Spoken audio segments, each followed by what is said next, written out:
In this video, I'm going to be going through bronchiolitis. Bronchiolitis describes inflammation and infection in the bronchioles, which are the small airways in the lungs. This is usually caused by a virus, and respiratory syncytial virus, or RSV, is the most common cause. Bronchiolitis is very common in winter. Bronchiolitis is generally considered to occur in infants under 1 year of age, although it's most common in infants under 6 months. It can rarely be diagnosed in children up to 2 years of age, particularly in ex-premature babies who have chronic lung disease. When a virus affects the airways in adults, the swelling and the mucus inside the airways is proportionately so small it has a little noticeable effect on the breathing. The airways in infants are very small to begin with, and when there's even the slightest amount of inflammation and mucus in the airway, it has a significant effect on their ability to circulate air in the alveoli and back out again. So this causes harsh breath sounds, wheeze, and crackles that are heard when you auscultate the chest in a bronchiolitic infant. Essentially, a small amount of inflammation and mucus collects in tiny bronchioles, and this causes an obstruction to airflow in and out of the chest. So how does it present? Coryzal symptoms are the typical symptoms of a viral upper respiratory tract infection with a runny or snotty nose, sneezing, mucus in the throat, and watery eyes. And this is what we describe as coryzal symptoms. The child will also have signs of respiratory distress, which we'll talk about in more detail shortly. Dyspnea, which is heavy labored breathing. Tachypnea, which is fast breathing. Poor feeding. A mild fever, typically under 39 degrees Celsius. Apneas, which are episodes where the child stops breathing temporarily. And when you auscultate the chest, there can be wheezes and crackles. So let's talk about the signs of respiratory distress. And one of the fundamental things that you need to learn for pediatrics is to be able to spot the signs of respiratory distress. These are a raised respiratory rate, use of accessory muscles when breathing, such as the sternocleidomastoid muscle in the neck, the abdominal muscles, and the intercostal muscles between the ribs. Intercostal and subcostal recessions, which are where the skin between the ribs or just under the ribs sucks in with the breath. Nasal flaring, which is when the nostrils flare out to try and get extra air in. Head bobbing, which is where the head bobs with the breathing. Tracheal tugging, which is where you can see the trachea in the neck sucking in with each breath. Cyanosis, which is a blue discoloration of the skin that's due to low oxygen saturation. And abnormal airway noises. So a quick Tom tip, you should become very confident in listing and spotting the signs of respiratory distress, as this is very important when treating children in order to distinguish between a well child and an unwell child. Your examiners expect you to know all the signs of respiratory distress like the back of your hand, so get good at practicing listing them and saying which signs are present and which are not. Let's talk about abnormal airway noises. Wheezing is a whistling sound that's caused by narrow airways, and this is typically heard during expiration, so breathing out. Grunting is caused by exhaling with the glottis partially closed, and this is done because the child is trying to increase the positive end expiratory pressure in order to maintain airways that want to collapse. Stridor is a high-pitched inspiratory noise that's caused by obstruction of the upper airway, for example in croup. Let's talk about the typical course of bronchiolitis when it's caused by respiratory syncytial virus. Bronchiolitis usually starts as an upper respiratory tract infection with coryzal symptoms. From this point, around half of the babies will get better spontaneously. The other half develop chest symptoms over the first 1 to 2 days following the onset of the coryzal symptoms. Symptoms are generally at their worst on day 3 or 4. Symptoms usually last 7 to 10 days in total, and most patients will fully recover within 2 to 3 weeks.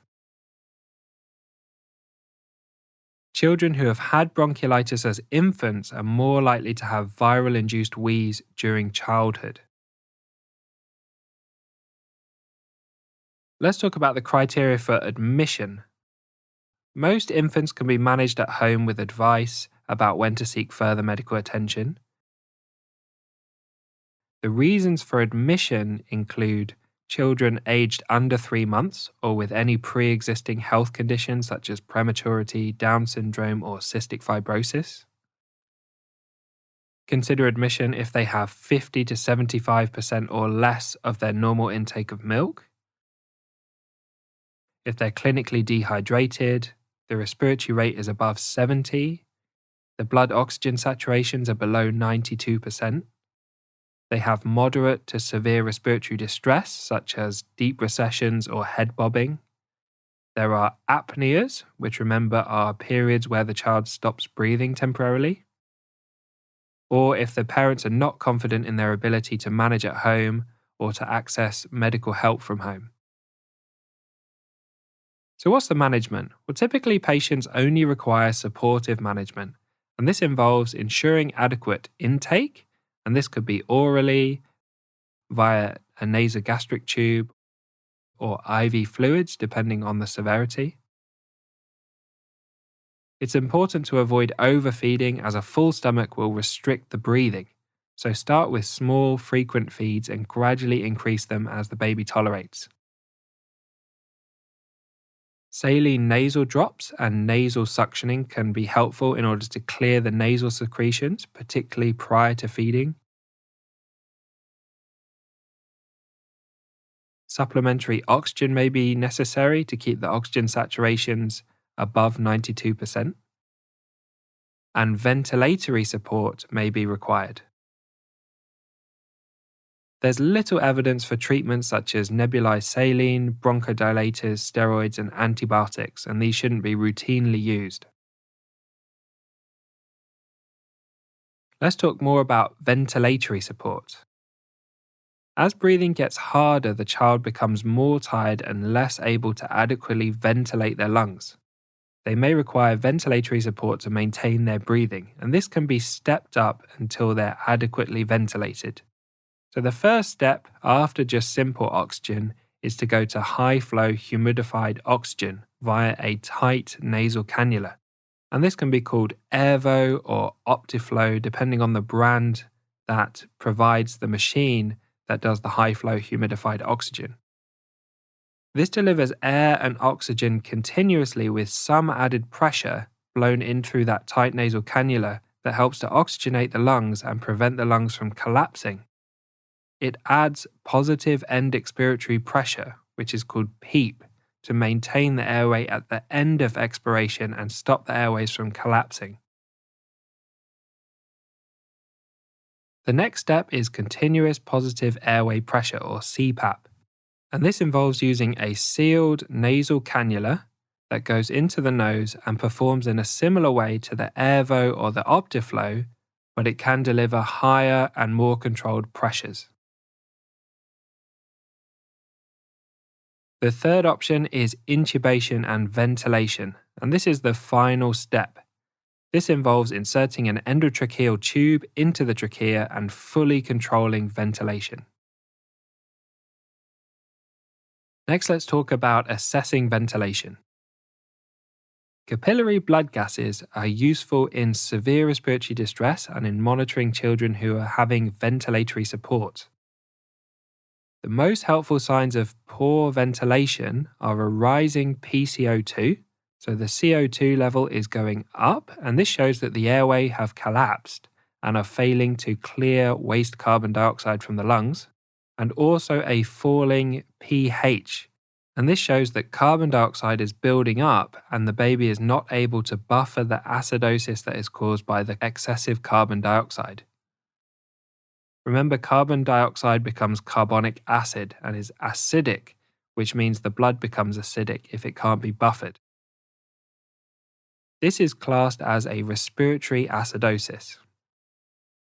If the baby is also hypoxic, meaning they've got a low level of oxygen, this is classed as a type 2 respiratory failure. However, remember that if you're taking a capillary blood gas, that's not going to show an accurate oxygen level because you need an arterial sample to get an accurate oxygen level. Finally, let's talk about palivizumab. Palivizumab is a monoclonal antibody that targets the respiratory syncytial virus. A monthly injection is given as a prevention against bronchiolitis caused by RSV. It's given to high-risk babies such as ex-premature babies and those with congenital heart disease. Palivizumab is not a true vaccine as it does not stimulate the infant's immune system. What it does is provide passive protection by circulating the body until the virus is encountered, at which point it works as an antibody against the virus, activating the immune system to fight off the virus. The levels of these circulating antibodies will decrease over time, which is why a monthly injection is required to keep the antibody levels adequate.